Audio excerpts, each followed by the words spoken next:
ఇదిగో భద్రాద్రి రామదాసు నిర్మించిన ఆలయం, ఇదిగో గౌతమి, ఇదిగో భద్రాద్రి రామిగో. ఇది భద్రాచలంలో మేము దిగిన హోటల్. ఈవినింగ్ టైం దర్శనానికని బయటకు వచ్చాము.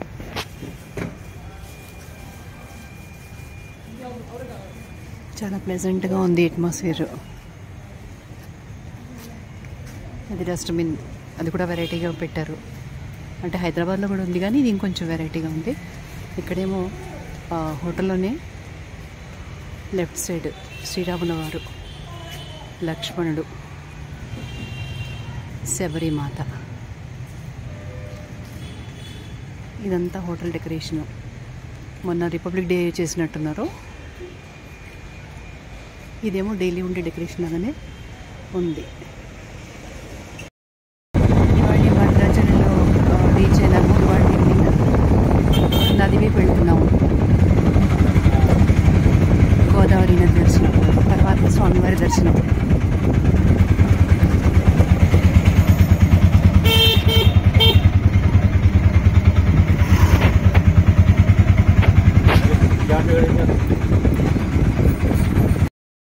ఇదంతా నదికి వెళ్ళే దారి.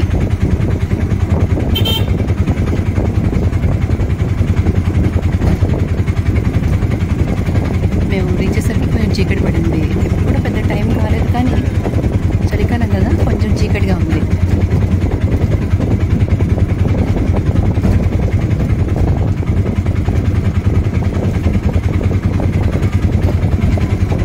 రాగానే మామూలుగా స్నానాలు అవి ముగించుకుని మళ్ళీ నదికి వెళ్ళాక నదిలో స్నానం చేయాలి. పరిశుభ్రమైన బట్టలు, మనం కూడా పరిశుభ్రంగా స్నానం చేసి అప్పుడు నదిలో స్నానం చేయాలంటారు. తర్వాత రామకోటి గ్రంథాలు స్వామివారికి సమర్పించాలని, ఇవాళే సమర్పించాలని నా ఉద్దేశం. ఇప్పటివరకు రాసినవి 19 గ్రంథాలైనవి. ఇప్పుడు మళ్ళీ శ్రీరామనవమికి 20వ గ్రంథం సమర్పించాలి. అందుకని 16, 17, 18, 19 గ్రంథాలు ఇవాళ స్వామికి సమర్పించాలని. అంతకుముందు 15 సమర్పించాను రోజున ఆలయంలోనే హుండీలో. చూసిన విగ్రహాలు, చూసిన రామమయం.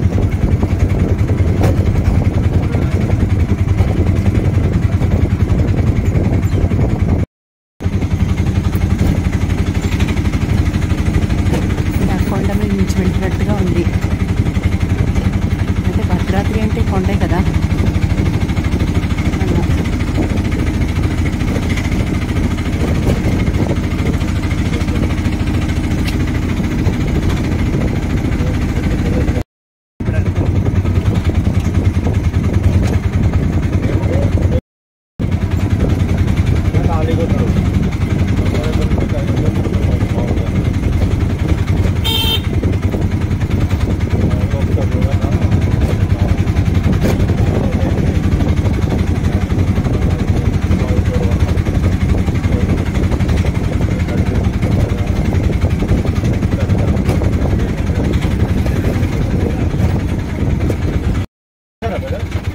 ఇవాళ ప్లాన్ చేసుకోలేదు, అడుగుతున్నాం టైమింగ్స్. ప్లాన్ చేసుకుంటే నెంబర్ చెప్పండి, తీసుకెళ్తాం. సరే, ఎంత చార్జ్?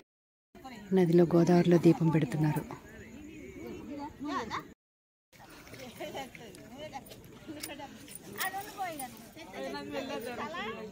అక్కకి నేను వేసిన ఇస్తారు పోతుంది.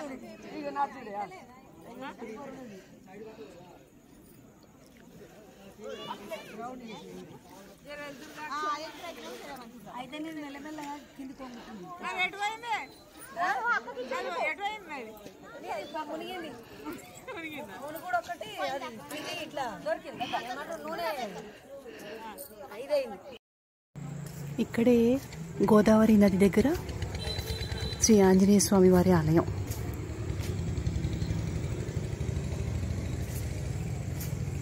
ఇక్కడ చిన్న చిన్న మంటపాలు.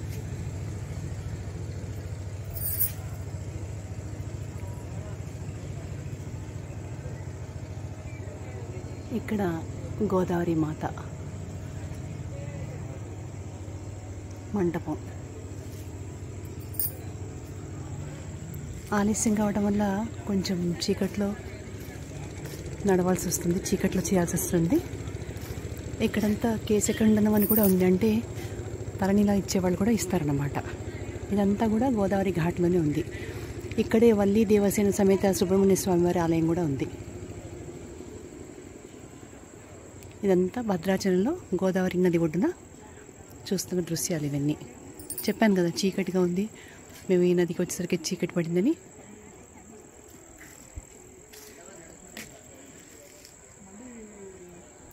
మళ్ళీ ఈ మెట్లని అయితే ఏంటంటే ఈ గోదావరి స్నానానికి కానీ నది పూజ చేయదలిచిన వాళ్ళు కానీ చాలా చాలా మెట్లు ఎక్కాల్సి ఉంటుంది. అది కొంచెం దృష్టిలో పెట్టుకోవాలి. ఇలా ఇప్పుడు ఎక్కాల్సిన మెట్లయితే ఎన్నైతే ఉన్నాయో దాదాపు అంతకంటే ఇంకా ఎక్కువ మెట్లు మనం దిగాలి నదిలో స్నానం చేయాలంటే. అది మేము అక్కడ పూజ స్నానాలు అవన్నీ ముగించుకొని ఇప్పుడే పైకి వస్తున్నాము. ఇది గోదావరి నుంచి పైకెక్కి మెట్లు. మళ్ళీ ఇట్లా వచ్చేస్తే మెయిన్ రోడ్ మీదకి వచ్చేస్తాం. ఇక్కడ నుంచి ఆలయానికి వెళ్ళొచ్చు దర్శనానికి. చీకటి పడ్డ పర్వాలేదు, ఒక్కసారి స్వామివారిని చూసినట్టు ఉంటుంది. ఊళ్ళోకి వచ్చాము, నదీ స్నానం చేసి గోదావరి నదికి పూజ చేసి స్వామివారిని చూస్తే చాలా తృప్తిగా ఉంటుంది. అలాగే రామకోటి గ్రంథాలు కూడా సమర్పించాలని ఈసారి సంకల్పించాం. ఇక్కడి నుంచి నది దగ్గర నుంచి దిగంగానే ఎదురుగా ఉన్న రోడ్డులో తిన్నగా నడుచుకుంటూ పోతే స్వామివారి ఆలయం. ఇది శ్రీ యోగానంద లక్ష్మీ నృసింహస్వామి దేవాలయం భద్రాచలం. ఇదండి అంతా కూడా అన్ని పుణ్యతీర్థాలలాగానే అన్ని పుణ్యక్షేత్రాలలాగానే కళకళలాడుతూ వీధులు, అలాగే కొన్ని అపార్ట్మెంట్స్ కూడా ఇంత అందంగా అలంకరించుకున్నారు. రాత్రిపూట మొత్తం తడతలా మెరుస్తుంది భద్రాచలం. ఇదిగోండి గోపుర దర్శనం, భద్రాచలం శ్రీరాముల వారి గోపుర దర్శనం చూడంగానే మనకి ఎంతో పరవశంగా ఉంటుంది. అసలు ఆయన పేరు చెప్తేనే మన కళ్ళని లాగవు.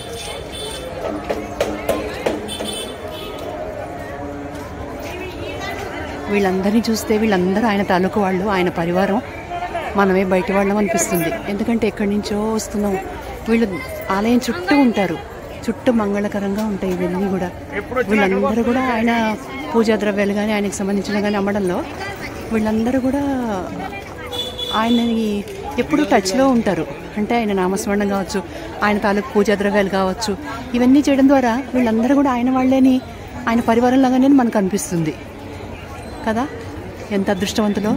ఆయనకు చాలా దగ్గరలో ఉంటారు, రోజంతా ఆయనకు సంబంధించిన వస్తువులు విక్రయించడంలో గడుపుతూ ఉంటారు అనిపిస్తూ ఉంటుంది. ఇలా వచ్చేస్తున్నాం.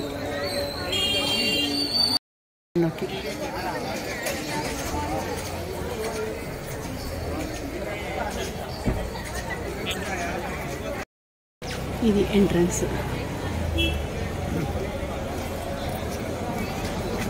జై శ్రీరామన్ రాశారు. శ్రీ సీతారామచంద్ర స్వామి వారి దేవస్థానం. ఎన్నాళ్లకు కలిగిన అదృష్టం. లోపలే సెల్ ఫోన్లు అవి డిపాజిట్ చేయడం. ఇక్కడి నుంచి ఎంట్రన్స్. అంతా భద్రుడు తపస్సు చేయడం. భద్రుడి తెర మీద, భద్రాద్రి మీద సీతారామ లక్ష్మణులు వెలయడం. ఇవన్నీ రకరకాల చిత్రాలు. రామాయణం,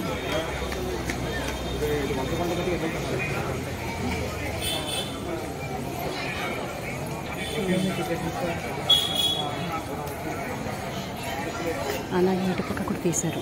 ఇలాంటివన్నీ కూడా రకరకాల చిత్రాలు గీశారు రామదాసు గారు. ఈ భద్రాద్రి ఆలయానికి ఆయన గురించి ఏం చెప్పాలో కూడా అసలు ఆయన గురించి వర్ణించడానికి కూడా మాటలు లేవు, అంత అర్హత లేదు. అలాంటి అద్భుతమైన ఒక మహాభక్తుడు అని చెప్పచ్చు శ్రీరాముల వారికి. ఈయన తానీషా గారు అదృష్టవంతుడు. రాముని లక్ష్మణుని దర్శించిన వారిన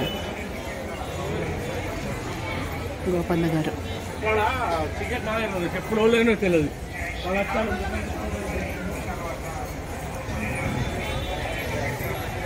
ఇవన్నీ దర్శన మార్గంలో ఉన్నాయి. ఇవన్నీ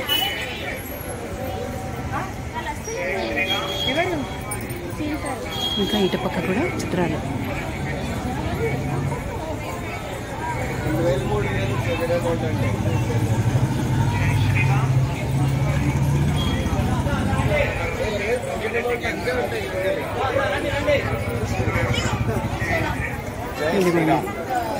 మీరు చూసిన రామనామ జై శ్రీరామ్ జై శ్రీరామ్. వీళ్ళందరూ భక్తుల సందడి అనమాట ఇదంతాను. అసలు రామాలయంలోకి వచ్చేసాం. ఈ మెట్లన్నీ ఎక్కితే స్వామివారి దర్శనం లభిస్తుంది.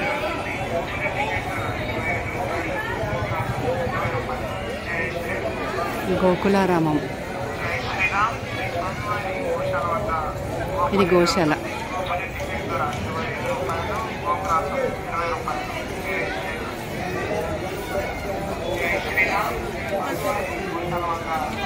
ఒక్క గోవునకు ఆహారం అందించినట్లయితే 33 కోట్ల మంది దేవతలకు నైవేద్యమును సమర్పించిన పుణ్యఫలం లభిస్తుంది అని ఇక్కడ రాశారు.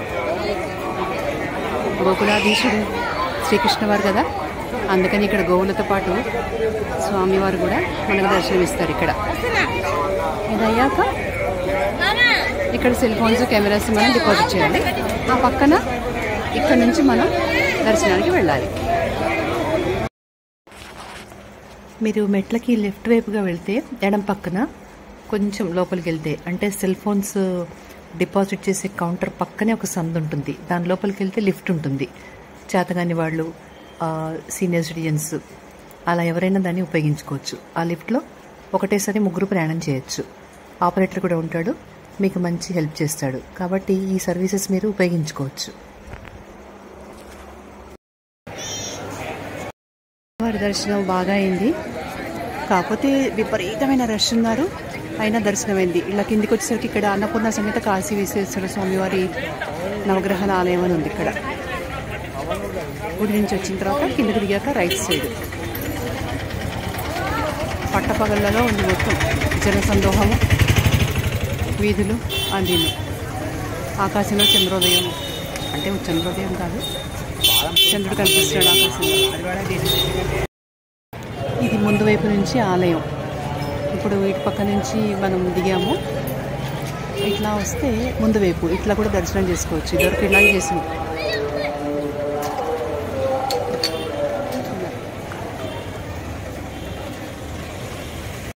ఈ ప్రసాదాల కౌంటర్ మన మెయిన్ గుడి సీతారామచంద్రస్వామి గుడి వాళ్ళ ప్రసాదాల కౌంటర్.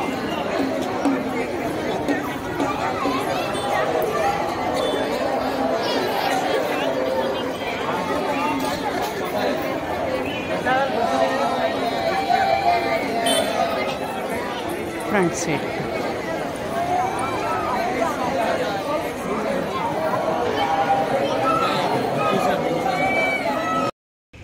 నైట్ మేము నదీ స్నానాలు, రాములవారి దర్శనము, రామకోటి గ్రంథాల సమర్పణ అన్నీ అయి తిరిగి వచ్చేసరికి మళ్ళీ ఇలా మార్చారు లైట్స్. చాలా ప్లెజెంట్గా ఉంది అట్మాస్ఫియర్. ఆకాశంలో చంద్రుడు, చాలా బాగుంది ఇక్కడ వాతావరణం.